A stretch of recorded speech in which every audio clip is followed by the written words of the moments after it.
చూసుకున్నట్లయితే ప్రభుత్వాలు విఫలమైనవి అంటున్నారు, నిజంగా సహాయ చర్యలు అందినాయా? అందరూ కూడా కట్టుబట్టల మీద బయటకు వచ్చాము, కానీ అందరూ సహాయం చేస్తున్నారు. తిండి కానీ, పాలు కానీ, బిస్కెట్లు కానీ, వాళ్ళు కూడా రావడానికి కూడా పరిస్థితి లేదు, అయినా కానీ వస్తున్నారు వాళ్ళంతా. ఇది మొత్తం పాకాపురం, కండ్రిక, సింగినగరం, అంబాపురం మొత్తం మునిగిపోయి జలమలం అయిపోయిందండి. అసలు మేడం చూసుకున్నట్లయితే ఏమంటున్నారంటే పైన వెలగలేరు దగ్గర ఉన్న ఈ గేట్లు ఎత్తడం వల్లే ఇంత పెద్ద ఉపద్రవం వచ్చింది అంటున్నారు. లేకపోతే చంద్రబాబు నాయుడు గారు ఇల్లు అటు నుంచి అటు మునిగిపోయేది తప్ప మిగతాదంతా సేఫ్ సైడ్ లో ఉంటది అంటారు, ఏమంటారు మరి? కానీ ఎట్ల నుంచి కానీ వచ్చిన వరద వాళ్ళ మీద. ఎన్ని రోజులు ఉన్నారు సుమారు లోపల?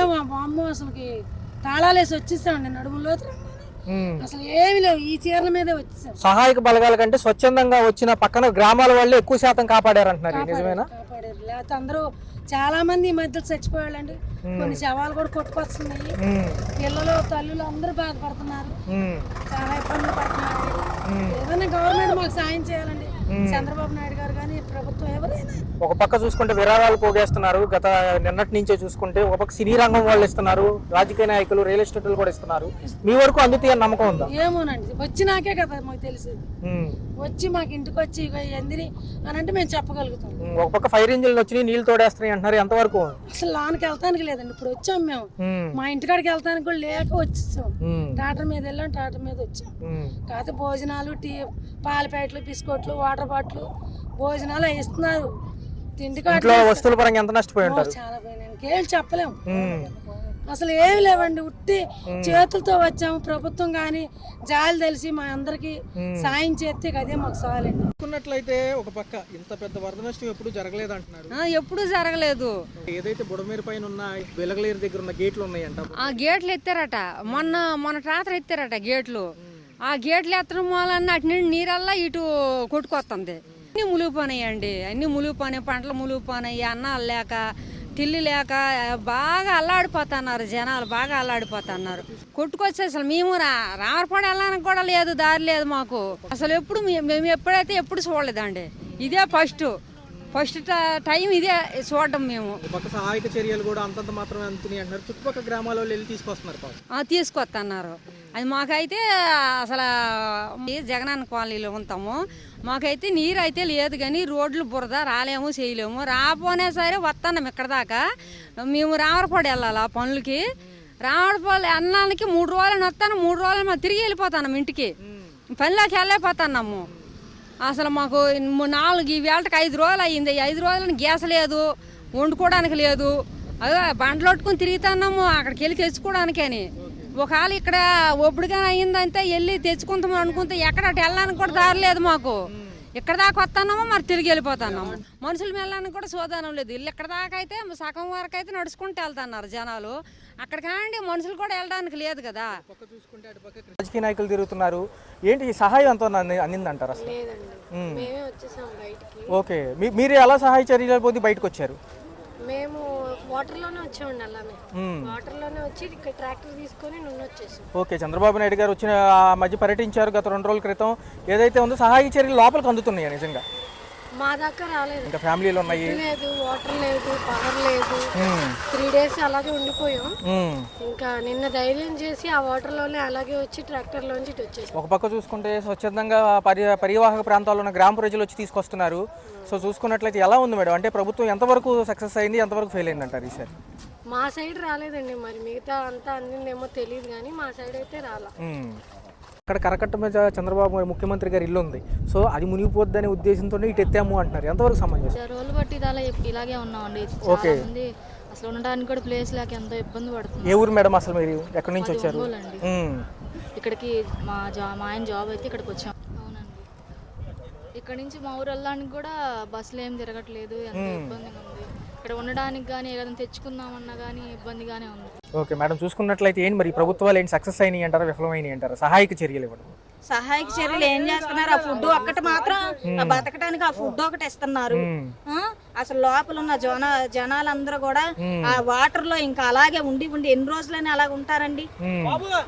మరి ఏం చేస్తారు ఈ ప్రభుత్వం? ఏదైనా చర్యలు తీసుకొని చక్కగా ఆ లోపల ఉన్న వాళ్ళని ఏమన్నా హెచ్చరిక చేసి అసలు అనౌన్స్మెంట్ అన్నా ఏదన్నా లోపలికి అసలు ఏం తెలియట్లేదు. లోపల ఏం జరుగుతుంది ఏంటని, ఇంకా ఫ్లోటింగ్ ఎక్కువ అవుద్దా తగ్గుద్దా అని ఏం తెలియట్లేదు. ఒక చిన్న అనౌన్స్మెంట్ అన్న లోపల ఇస్తే అసలు బయట పరిస్థితి ఏంటి ఎలా ఉందని చెప్పి తెలుస్తుంది. మేడం చూసుకున్నట్లయితే పైన ఏదైతే వెలగలేరు దగ్గర గేట్లు ఎత్తడం వల్ల ఎంత ఇబ్బంది అంటున్నారు, నిజమేనంటారు? అసలు మొత్తం ఫ్లోటింగ్ ఎక్కువైపోయింది. మళ్ళీ వర్షం పడుతుంది, బాగా వర్షం పడుతుంది. నైట్ వర్షానికి ఇంకా ఫ్లోటింగ్ ఎక్కువైపోయింది బాగా. కొంచెం తగ్గినాయి అన్న నీళ్లు కూడా ఇంకా పెరుగుతుందండి. మరి ఈ ప్రభుత్వం కూడా ఏదైనా ఈ చర్యలు తీసుకొని జనాలకి లోపలికి ఏదైనా చిన్న అనౌన్స్మెంట్ ఇచ్చి ఇలా ఉంది అని చెప్పేసి చెప్తే కొంచెం తెలుస్తుంది. ఎక్కడోళ్ళు అక్కడ అలా స్ట్రక్ అయిపోయి ఉన్నారు. ఫుడ్ మాత్రం ఫుడ్ ఒక్కటి అందుతుందండి. ఏమన్నా అయిపోతే ఏంటి పరిస్థితి? చంటి పెట్టలను వేసుకొని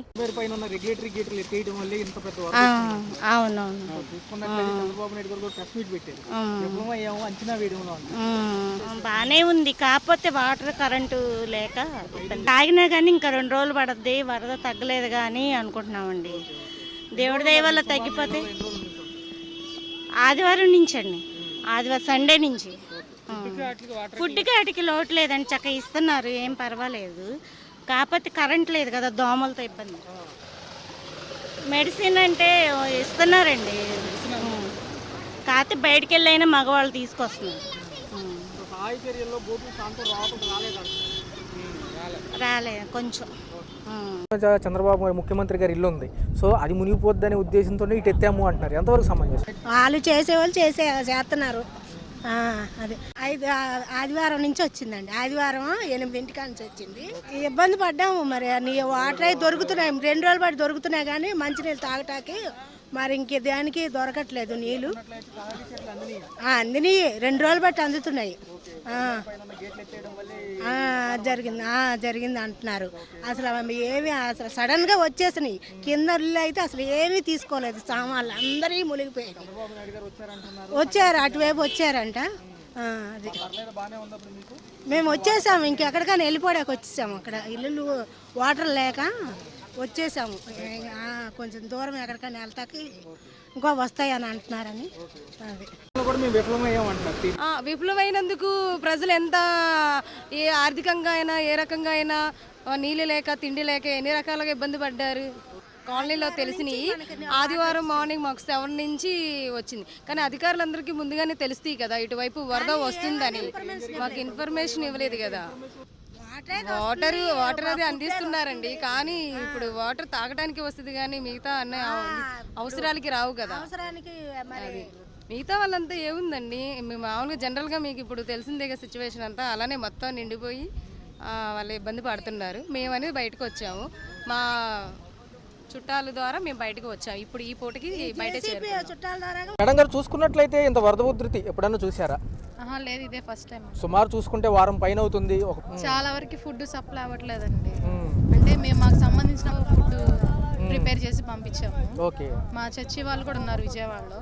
కొంచెం నడుము దాకా నీళ్ళు వచ్చినాయి, అంటే వారం పైన పట్టచ్చు. Right madam.